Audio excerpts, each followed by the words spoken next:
Hello, ladies and gentlemen, and welcome to another episode of the 286 Project with me, Chris Akers. On this podcast, we talk about arts, culture, politics, sport, and anything else we can think of. Now, today's guest has written a brilliant book about John Dropkick Murphy. It's called Dropkick Murphy: A Legendary Life. This book here, I'd highly recommend it. The author of his book is Emily Sweeney, and I'm going to talk to her now. Hello, Emily. Hey Chris, how you doing?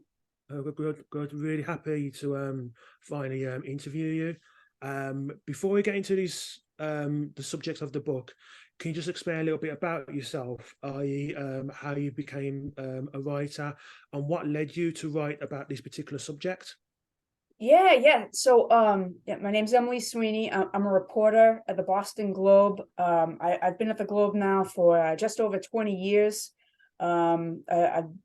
Covering all types of stories, from feature stories to crime stories. I cover a lot of breaking news.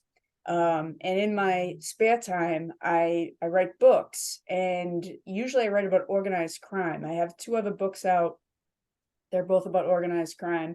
So writing about John Dropkick Murphy was a nice departure, from writing about the mafia and mobsters. So and how I got introduced, or how I got the idea for doing the book was, well, first of all, I'm a huge fan of the Dropkick Murphys, the band.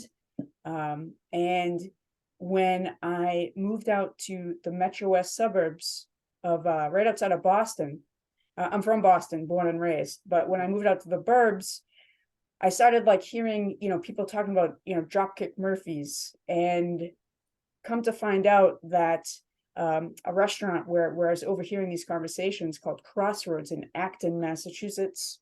The place was right down, like 2 miles down the road, is where Dropkick Murphy had a rehab facility and like a training center.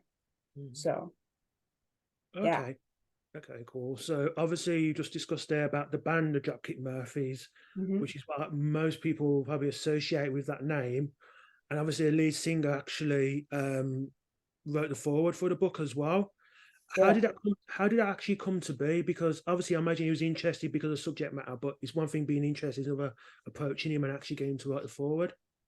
Yeah. So I first hear about Dropkick Murphys, like the real guy Dropkick, the guy who, inspired the band, um, at Crossroads. And I'm a huge history buff. So the first thing I did was, I wanted to see, people were like, hey, he had a farm on Davis Road. So I literally, like, one day got my car, like drove down there. It was like less than 2 miles away. And I started asking around, and people, there were some mutual acquaintances introduced me to some of Dropkick Murphy's children who were still living in the area. And so at first, when I found all this stuff out, I thought, oh, I work for the Globe. I read all types of stories. I thought, oh, maybe this will be a nice little feature story for the newspaper. And then as I did more like research and, learning about all the incredible like people who stayed at Dropkick's farm, the incredible work he did, his wrestling career, I was like, wait, okay, maybe this is like a Globe magazine story. You know what I mean? It was getting bigger. Um, and then, I was like, you know what? I think this might be a book. I have enough to go on. And so it was about 10 years of research actually that went into it. And yeah, and the finished product is, pretty much all I did. It was a kind of a long haul. 10 years is a long time to, work on a book, but I'm really happy to be able to tell the story. And honestly, I think it would be like a better movie or like Netflix series or something, but Yeah. you never know. So Okay. Indeed. So obviously, like all stories, I start at the beginning. yeah. So basically, where was he born, John Murphy, and what was his upbringing like? Yeah, so basically, John Murphy, the guy Dropkick Murphy, was a professional wrestler. He got his start like in the early 30s, so it was still the Great Depression. He was born in 1912, in Malden, Massachusetts.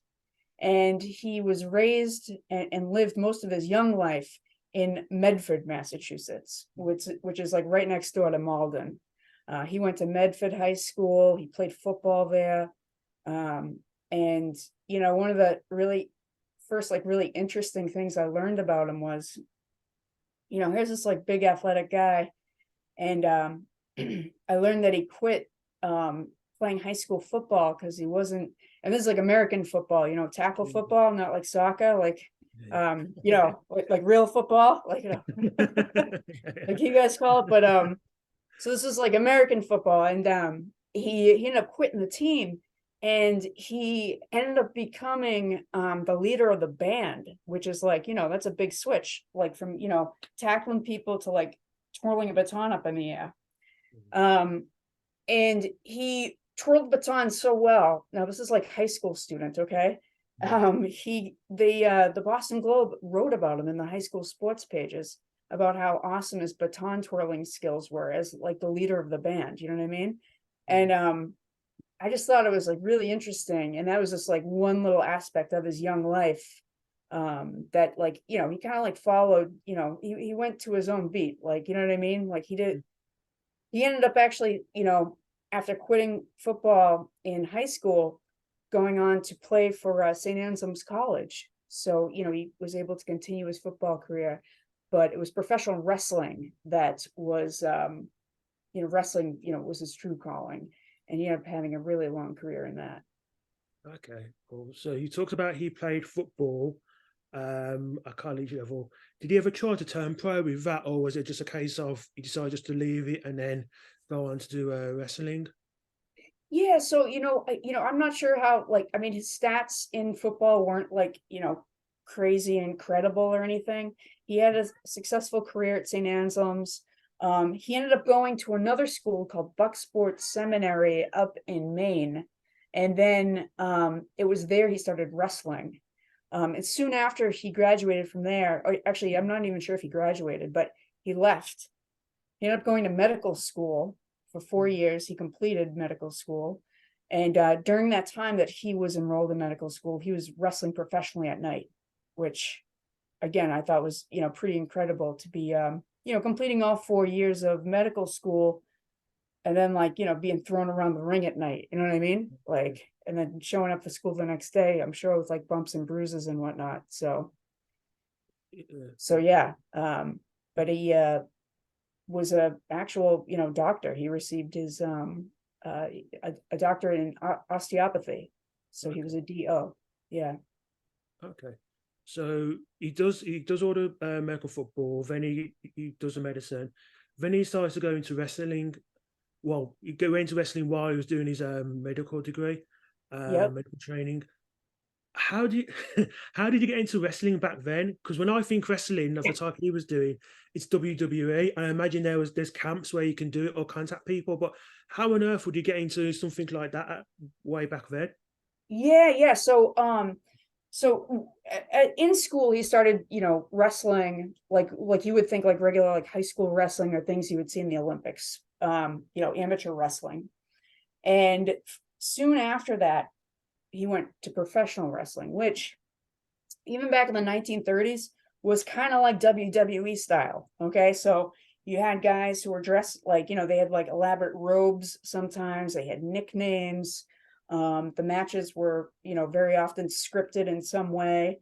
And, you know, as far as like, you know, championships at the time, there was no like, you know, one organization for professional wrestling. So you had all these like promoters with different territories, each like giving their own championship belts away.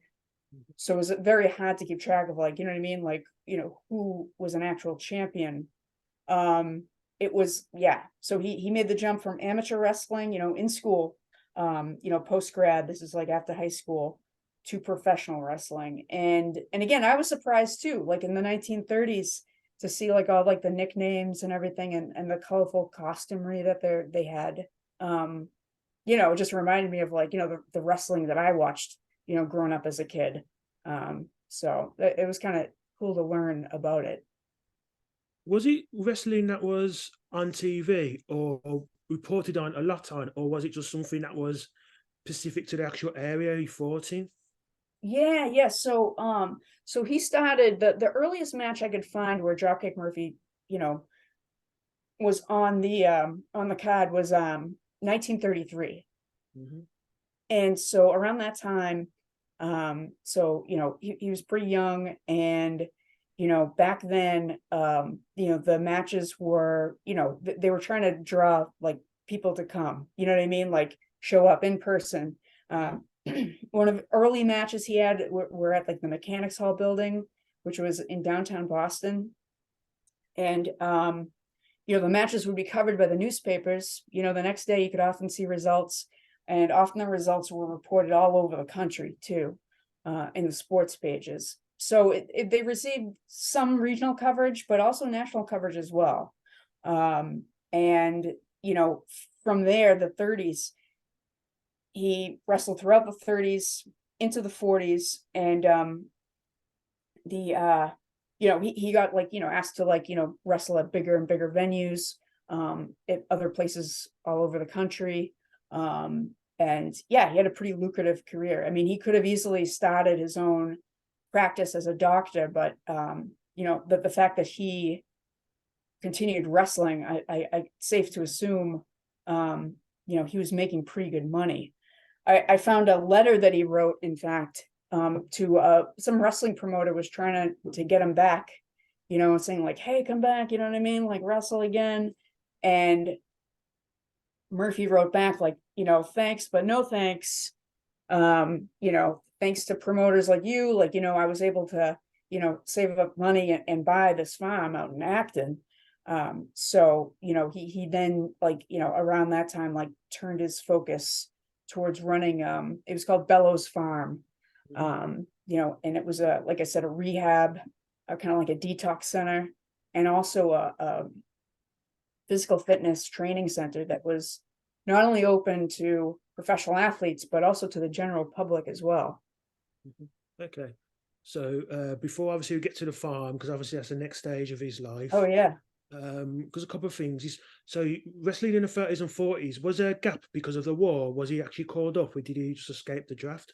Yeah, you know what? So that's a really good question. So I'm not sure the exact reason, but he did not serve in the military. I don't know if it's because the number of, that he was taking care of his family. He had a wife, several children, and he was also running Bellows Farm. But yeah, he was not called up for military service. So or maybe it's because he was a doctor. I'm not sure. But he did not serve in the military. And during World War II, he was either wrestling, or he was getting Bellows Farm up and started. Okay. So why did he decide to stop? Was it because of just old age? He was past his peak, or was it because he actually really wanted to start what he started at Bellows Farm? Well, I think, it's tough to say. I mean, what I would give to have the opportunity to interview Dropkick Murphy, you know what I mean? Because there were so many questions, just even that one, I just had to go on, previous interviews that he did, and what his family told me. So, I mean, I think there were several factors at play. I mean, for one, professional wrestling, a lot of the guys had not super long careers. I mean, it is rough on your body. You're doing a lot of traveling. It's not the easiest occupation. You know what I mean? I would imagine it's just being a professional wrestler, just like today, spending all that time on the road and the wear and tear in your body. So, he had a pretty decent length career. And then I think he probably looked and saw, you know what I mean? He was getting older, in some respects, he was maybe some might say he's past his prime or getting there. And, he also had this great opportunity, owning this 80-acre farm that he was transforming into a detox center. And there was definitely demand for the services of that. Because from all, his family told me business was always very brisk there.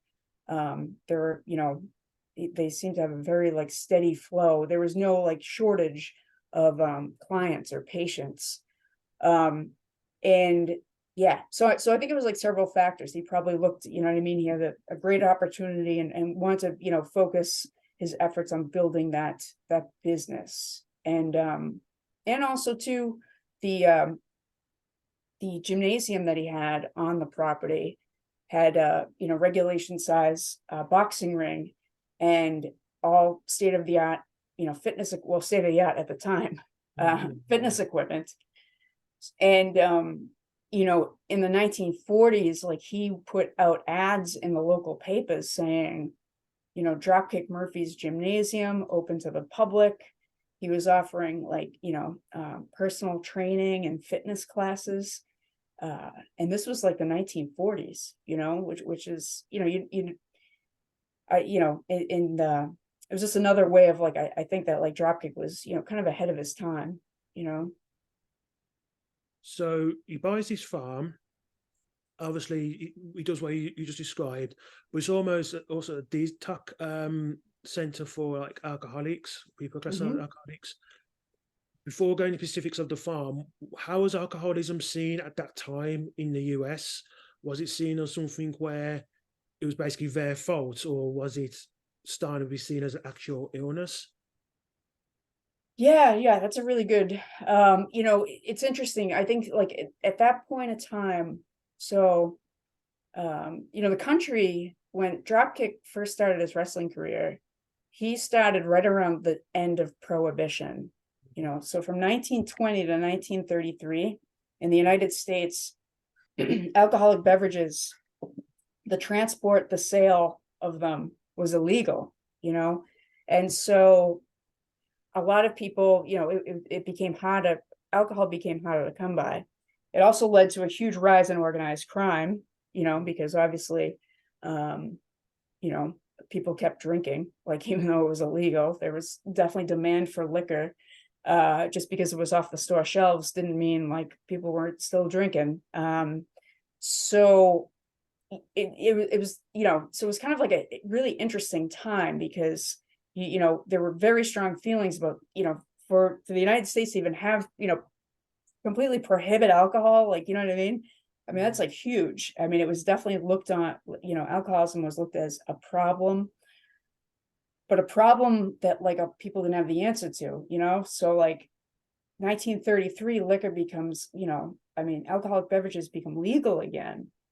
And, you know, it's, yeah, it's at the time there were different views. Some, you know, some of the medical community viewed it obviously as an illness, but there was still persistent views that it was like, you know, the person who kept on drinking, you know, was, you know, their problem, you know what I mean, or almost like they're bad people. Treatment at the time was like, you know, there wasn't like any specific, like AA just came about, I think I want to say it was like 1940. So, you know, you had all these different ways of like treating alcoholism. Many like were like scams, gimmicks, you know what I mean? Like quit drinking and like, you know, do this and like you'll quit like overnight, like all these like promises that, you know, obviously did not work. There were also people who did, you know, jail time. They would get sent to jails or institutions and be like locked away for a bit. But, you know, at the time, like I read a lot of newspapers at the time, and it was a, you know, it was a huge topic and controversial one too, of like how to address the issue of alcoholism. And then you have, you know, Dropkick Murphy wasn't the only guy running a detox center. You know, there were private detox centers. There were other ones, and but there was definitely a need for them because you have him step in. And I thought it was really interesting is because, you know, instead of, you know, people like going to like, you know, an institution or, you know, being locked up or something, Dropkick Murphys was more of an informal place where people still had a lot of freedom. You know, guys would show up, they'd be issued like a uniform, like, or, you know, sometimes they'd call it like pajamas that would say Bellows Farm Sanitarium on it. And, but for the most part, they had like freedom to like, you know, mix, mingle, watch TV, like, smoke cigarettes, hang out. And there was a huge social component because there were, dozens of guys there at any given time. So they got to, you know what I mean? Hang out and talk to each other. And, you know, yeah, so it definitely wasn't like a lonely place to be, and I always thought that was interesting, and then, at the same time, it's just, again, just made it even more interesting to me, while these guys are drying out, you have, guys, professional boxers coming down, like, and sparring and Yeah. training for the next big fight, like at Boston Garden. So it's just like an interesting juxtaposition of, people all in the same place for different reasons, but all there together, so. Yeah. What type of people used to go to the farm? Was it from one particular group, or was it just a wide range of people from all different facets of society? Yeah, so I mean, it was privately run, so people of means, because Dropkick did charge money for it, for staying there. When they first opened, him and his wife, they opened it up to men and women, and they put out like these little classified ads that said, tired, need a rest. Like they didn't say outright like alcoholism or you know what I mean? Yeah, yeah, yeah. But they'd use kind of these coded words, saying, hey, do you need to get away? Like, if you're nervous or if like, you know what I mean, you're tired, come out to our farm, we have medical supervision. We're a train ride away from Boston. People who were looking for treatment at the time could read between the lines and see, okay, this is a place where like people who are trying to get away from drugs or alcohol could go to dry out. And so yeah, so it was open up to men and women, and then very soon, early on, Dropkick's wife said that she didn't want like women there anymore because there was just too many romances going on between the patients. You know what I mean? As you can imagine, put people all together, you know what I mean? Like away, and Yeah, things happen. So so she tells Dropkick, either the women go get the vamoose or like I do. Like, and so obviously Dropkick's like, all right, let's just do like men only. And so you had, men from like all different backgrounds, but all of them had like, some money or some family backing to be paying for them to be there. And yeah, and so and a lot of them were professionals. They anywhere from like, politicians to people who like worked for the public transit, yeah, so it really ran the gamut. But a lot of people like were a lot of the clients, from what I was told, were professional, guys who had careers and stuff, and who were having like a difficulty, not drinking. Am I right in thinking that when you signed in, you didn't actually need to sign in with your actual name? You could sign in with a pseudonym. Have I got that right, or is that completely wrong? Was there an anonymous aspect to it? Yeah, so that was like another thing. It was tough because so this was the days, before like insurance was covering this stuff. Like, you know what I mean? Like and from what I gathered in all my research, Dropkick Murphy was getting paid out of, you know what I mean, either the guy's paycheck or his family's, you know what I mean, was sending money, or like he was paying for it himself. Um so, people probably could have checked in under assumed names. I have my gut tells me, just like Dropkick being a doctor and everything, and the real health dangers and health risks of weaning somebody off of alcohol or drugs that they've been on. There were deaths that occurred at Bellows Farm. It wasn't common, you know what I mean? It happened rarely, but I mean, it did happen, and so I have a feeling, just given Dropkick's medical education and just like the knowledge of like, all these people coming in, have a serious health issue. My guess is that he probably would have needed like, ID, you know what I mean? Like really know Yeah, who yeah, these yeah, yeah. people are. So they're not like, using a fake name or somebody else's name, or and making sure like he had next of kin to contact, God forbid if something happened, to them. So yeah. So was there back then, because you said he was a bit ahead of his time, especially when it came to the farm, and you talked about alcohol, what AA, I think it was around 1940 that started. Was Yeah. there like did Dropkick, so Bellows Farm have like these 12 steps to it at all? Was there like a program like that, or was it just a detox where you just didn't drink? Yeah, so there were AA meetings were held really early on. I want to say, I don't want to get the dates wrong, but it was around 1940 that like one of the first AA meetings were happening in the Boston area, around then. And Bellows Farms, was a very early adopter, if you will, of AA in the program. And from reading the old advertisements in the local papers, anybody could go to the AA meetings at Bellows Farm. And it's, safe to say that, a lot of the patients who were there went. But at the same time, like I said, Dropkick's family said that, the guys had like, a good measure of autonomy, and they could, I'm sure if they didn't feel like going to AA, they didn't have to, if they wanted to like, sit and just play pool and billiards, you know what I mean? Like they could do that as well. So I'm sure it was encouraged. The AA meetings were happening on site, but I think it was just, an option for people, for patients, so, but Bellows Farm and Dropkick Murphy were definitely early adopters of hosting AA meetings at Bellows Farm. That's for sure.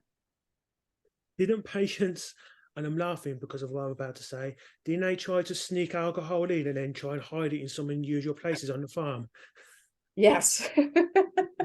Yeah, like it's funny because like, talking to people who, Bellows Farm operated up until like 1971. So there are still people in the area that remember, like a lot of them were kids, but they're like, wow, like, you know what I mean? We remember, Dropkick would send us out, like, and say, like, any bottles you guys can find to go look, you know what I mean? Like in the fields and in the woods.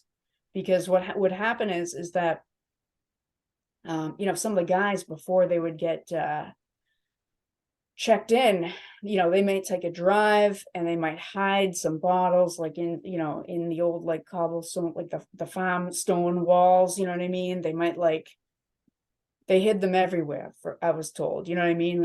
In the grass. Like, I mean, there were people like hiding stuff like in the cars, like, you know what I mean? Like inside parts of engines, like, you know what I mean? There was, yeah, a lot of hidden bottles because I mean, think about it, when you're surrounded by farmland, it's like a lot of hiding places. So it was almost like this Easter egg hunt, if you will, for like the kids in the area. And Dropkick always encouraged them to bring the bottles to him. But yeah, guys were very, very they tried all different ways of like sneaking booze in and like hiding it in advance, like around the farm. Yeah. It's yeah, it was one of the most surreal parts I think of reading the book, just where they would hide it, just anywhere and everywhere from under their Yeah. bed to. And that reminds me, did they have spot checks as a result of that? In terms of that, just do random checks, see if any alcohol was in like the rooms of the patients. Yeah, yeah. You know what? Like, I mean, again, that's safe to say. I talked to, unfortunately, just given, how much time has passed, a lot of people who worked at Bellows Farm, obviously Dropkick Murphy himself, like, had passed away. But it's safe to say that there were checks had to have been done like on a regular basis because, the guys were really wanted alcohol, a lot of them, you know what I mean? So, uh, and they would sneak it in like any way they could. So it's probably it's safe to say that, that's one of the jobs that Dropkick and the other employees had. One of their tasks would, always be making sure that, the guys weren't, bringing in contraband that they were drinking because, it was, yeah, difficult and a serious like, thing, determining how much, how much alcohol or how much like medication a guy would need, to be able to wean himself off the alcohol and dry out. If you have guys who are like drinking on top of medication, obviously that's not good, or, so it's safe to say that they really tried to run a tight ship. Did anyone from his wrestling world actually become a patient at Bellows Farm? Not that I could find. And I mean, again, this was like one of the, frustrating parts of, when you're dealing with alcoholism and, you're dealing with an institution that had closed like so long ago and the records were gone. It was really difficult to find out, even just to find out anybody who went, who was a patient there. So I was able to track down some of them. But there were, although a lot of wrestlers visited Bellows Farm, like Gorgeous George, other guys, I didn't find any evidence or any references to them being a client. I wouldn't rule it out though, for sure, because I mean, it was the type of place where, it was, just because I think Dropkick took everybody's privacy really seriously. I never found any interviews where like Dropkick like gave up anybody's name ever. You know what I mean? So yeah, I couldn't find any evidence of that, but I wouldn't rule it out. And a lot of wrestlers, like I said, did come to visit to they were friends with Dropkick, or they'd come to work out, use the ring, and yeah, so. Wasn't there a story, I might be mistaken, of like a movie star or a couple of movie stars who visited?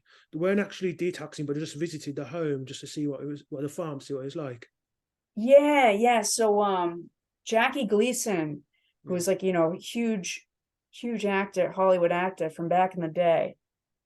There was actually a picture of him at Bellows Farm, and all types of rumors flew about. This was sort of like the really touchy subjects that I got into in the book. And the legend was, according to local lore, if you will, Jackie Gleason had been a client there, a patient. Yeah. And I mean, after like interviewing lots of people who were there around that time, I give the most credence to Dropkick Murphys' oldest surviving son, who told me that he was there when like Jackie rolled up. I believe he was with Rocky Marciano. And yeah, and Jackie asked Dropkick, can I lease this place and have it to myself? Like just lease the whole property, because he had an amazing gymnasium. He got the boxing ring, the wrestling ring, all this equipment. And it's a beautiful area too, like great views, like, it's gorgeous. It's like a resort. So Dropkick Murphy's son told me that Gleason had, asked that, and Dropkick ultimately declined the offer because, he had like, the place was booked for months, you know what I mean? And he was afraid, like, you know what I mean? Number one, turning away patients who were expecting to come, losing the business and even the health of the men who were planning to come there to dry out. So yeah, Dropkick declined the offer, and that, yeah. So clearly Jackie spent enough time there to offer, to make this offer, I couldn't find any hard evidence of him being a client there, but it's safe to say he was definitely a visitor, and according to Dropkick Murphy's son, like wanted to lease the place to have it to himself. So Talked about his son there, and I think it's a section of the book where, as the farmers getting more established and his sons are growing older, his sons became more involved in actual running of a farm. Is that correct? Yeah. So Dropkick had quite a few children, and they ranged in ages, and so the oldest boys, they did help out. They helped out like as just imagine, like, I mean, running a place where you have like 20 something guys staying over. I mean, that's a lot of food being cooked. There's just a lot of logistics that need to be done. There's like laundry, there's a bazillion things that need to be done. So yeah, they helped out around the farm.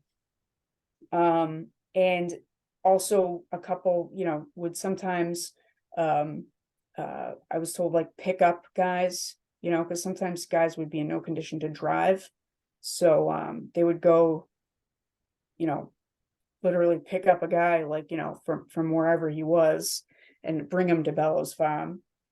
And then you also had, like, so then the younger kids, obviously they're too young to work, but they're playing on the property. They're living in the house, which is right beside the big barn and right beside the dorm, and they're all pretty much sharing the same property. And it was funny because, like, I asked them, I was like, how was it, you have, any given day you have like these dozens of, of grown men who are coming from all over, and like in all types of conditions,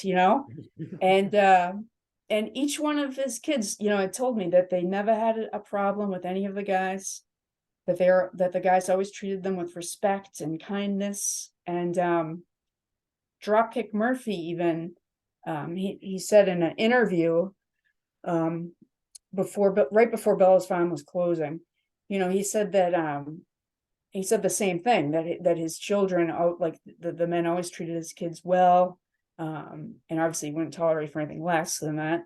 And that, he thought it was really good, like, eye-opening for them to see, that there are people who, they're like, come in and they're in shambles, but then leave, and they've got their kind of head on straight again. And just to see people, like, and just help people, no matter what condition they're in. He thought it, in the interview, he said, like, he thought it taught his children a lot of, important life lessons. So I thought that was pretty cool. Didn't John Murphy's wife pass away while he was running Bellows Farm as well? Have I got that correct? Yeah. So, I mean, this is also interesting. Yeah. So Dropkick Murphy's first wife, Marie, sadly passed away. I believe it was in 1958.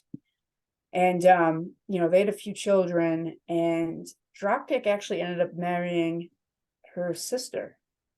Okay. So his second wife, Jean, who was his first wife's sister, they ended up having more children together. So, but yeah. So Marie did pass away, and yeah, that was definitely like and throughout that,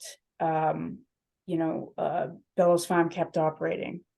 He did run it, and like I said, he ended up marrying Jean, and they had children, and yeah, and again continued to live like one big happy family at Bellows Farm.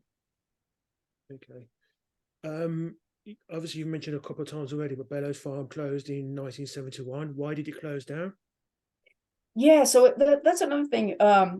In that interview I referenced before, like, right around the time Dropkick was closing it, that was one of the questions posed to him, and he had said, like, it's about time, you know what I mean? He had been running it for a long time, and yeah, so in a way, like, it was like he was retiring, if you will. So it closed in 1971, and yeah, and he didn't give like any specific, like, one reason, but basically it was about time. And I guess he was getting up there in age too, so I'm sure he wanted to maybe take a break, so yeah, but it was kind of an end of an era, if you will. The land where Bellows Farm is now, there's you can still see the red barn, that's still there, but the house where they all lived is no longer there. And a lot of the 80-acre farm is either conservation land, like there's hiking trails and stuff, and also a lot of it got developed into homes. So the Acton, what that Bellows Farm operated in, being all this like vast farmland is now like, quite like it looks a lot different now. You know what I mean? There's a lot more homes, there's a lot more traffic, there's more cars, there's more people living here now. So yeah. So It seems a bit of a surprise because even now it seems more well known like in Boston. Obviously, you know better than me, but more well known in Boston. So I would have thought they would have kept that farm as like a monument to what he did. yeah, well, it's funny because like so many people like, the Dropkick Murphys, the band, obviously very well known, right? I mean, tons of people know them. Everybody from Boston, knows them. And the fact that Dropkick Murphy was a real guy, Mhm. I would say some people know, like older people sometimes who grew up in the Boston area, they'll say, yeah, I remember like what going to Dropkicks meant. You know what I mean? Like you were Yeah, going to like, to dry out, or like you were in trouble. Like, you know what I mean? yeah, Got sent to Dropkicks. So, and then I feel like I fall into that. Like, I knew he was like a real guy. I had heard he was a professional wrestler, but I didn't really know too much. So a lot of people just don't even know about like this fascinating, guy who did all this stuff.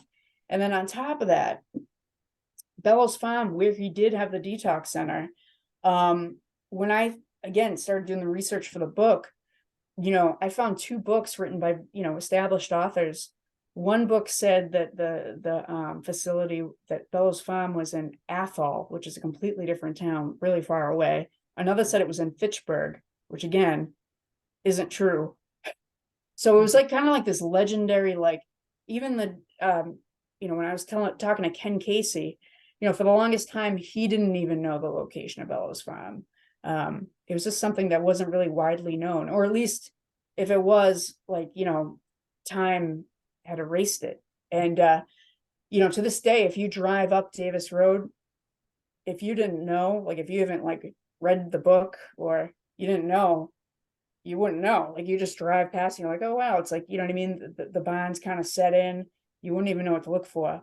I've been, I've been mentioning, and I would really like to do is not only like nominate Dropkick Murphy for some like Hall of Fame awards, just to like, raise awareness of like all he accomplished in his life. But I also would like to do like, yeah, just like you said, maybe have like a plaque or like just something showing like, hey, like this all yeah, happened here, yeah, So indeed. it's I on my mean, to-do list. oh yeah, absolutely. I mean, stuff like that is rare. I mean, as someone who likes historical architecture, I like the obviously preservation of those buildings. So a legend like that, um, definitely have like the buildings up and like just preserve and even do tours. I don't know, and just say this actually happened here. Yeah, yeah. Like any single time, like whenever I go like sightseeing, I'm visiting a new place, whenever I see like a plaque, I'm like that person who's like, wait, what's it say? Like Yeah, yeah, you know what I mean? Like, oh cool. Like I just love learning about stuff, and I'm a huge history buff. And I hope we can do something similar to that, at the Big Red Barn or like on Davis Road somewhere. Cause yeah, a lot of people just don't know, So yeah. well, I have to say it's a fascinating book. I say, Dropkick Murphy, A Legendary Life is published by Hamel Carr, um, brilliant publishers. If people want to find your work, where can I go to? Not just this book, but previous books. Yeah. So on the Boston Globe website, I have a bio page that has my biography and also has all the links to the three books that I have out. And so that's probably a good place. I can also send you the link, Chris, too, if you want to include it on the YouTube page or anything like that. But yeah, probably the Boston Globe, the my bio page. I have a couple Facebook pages. One is dedicated to it's facebook.com/Dropkick Murphy book. Hmm. So there's one. And for anybody who's into organized crime, I also have it's facebook.com/ Boston Organized Crime, where I post a lot of photos and anecdotes about organized crime and mobsters, and so yeah, so you can check those out too. Cool. What I'll do, I'll leave, when you send me the link, I'll leave it in the description below here. So that's the Okay, link to your bio, and then also the links to a couple of Facebook pages so other people can check out your work. But excellent. cool. But again, it's been an absolute pleasure doing this interview. It's a fascinating, fascinating talk on something kind of unusual but enriching subject to talk about with regards to biography. It's an absolutely brilliant book. I wish you all the very best with it. Well, thanks, Chris. Thanks so much for having me on. I appreciate it. Okay, you're welcome. All right, you take care. All right, take care.